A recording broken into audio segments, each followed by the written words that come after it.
Welcome to wizard.com. This is Ashwini, Maths tutor.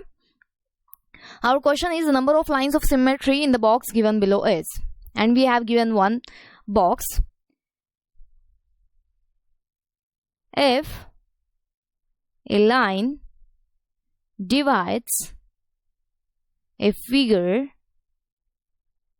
into two parts such that when a figure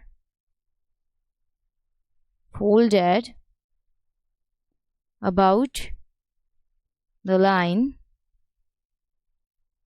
the two parts of the figure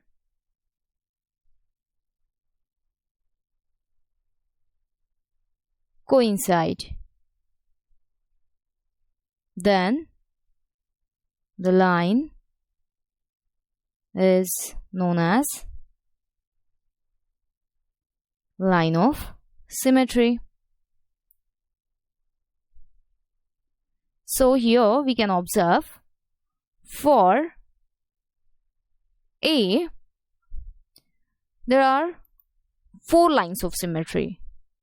For B there will be 1 line of symmetry.